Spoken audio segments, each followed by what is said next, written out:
Alright, so today we're going to go over some quick sensor maintenance. So the 100 DSP700 sensors, I'm going to show you guys where to clean them at to help for just good, smooth operation.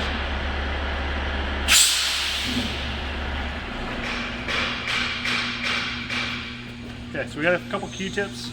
In particular, right in here in the back, you can see what look like LEDs. So we're just going to make sure we clean off any dust and dirt inside here. Right above it, you see a little square. It'll be a photo cell, so we want to make sure that's clean. And then all up in here.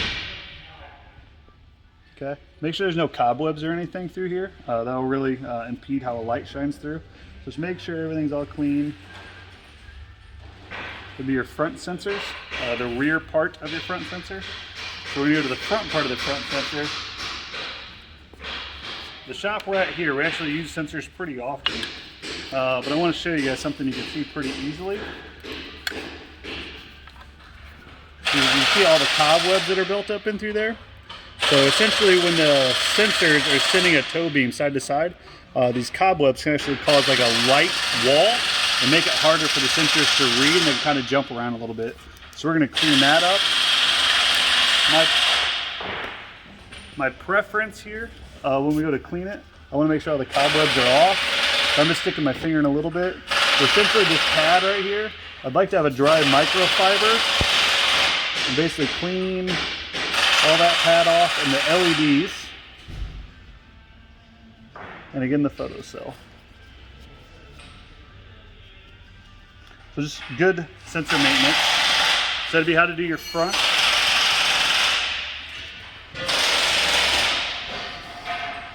And then our rear sensors. Same idea, we have a photo cell right here we'd want to get cleaned up. It's a good idea to use a new Q-tip, everyone. This light right there, we actually see like a little bit of grease that's on there. So we need to try to clean some of it off first. And then really get that LED clean.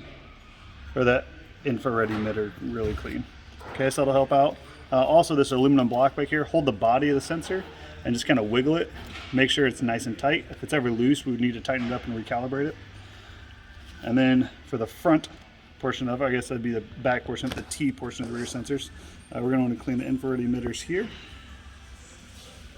Okay, both sides.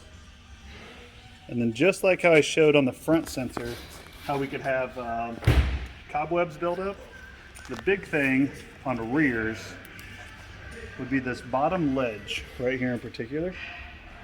Okay, so all that dust, in particular if you get metal flakes, if you're ever grinding in your shop and like metal flakes fall on there, we want to make sure we get that cleaned up.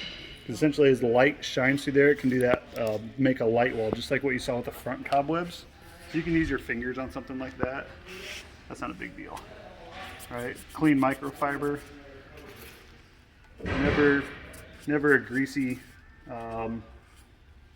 rag or anything like that. Just always something clean if at all possible. But the cleaner you get it, the better off. And also make sure you grab this T-handle, hang onto the body of the sensor, make sure there's no play, so we're good to go. If there is ever any play, we need to make sure we get that tightened and recalibrated as well. So that'd be for your rear sensors and your front sensors on DSP700 series. Hopefully that'll help you out. Thanks.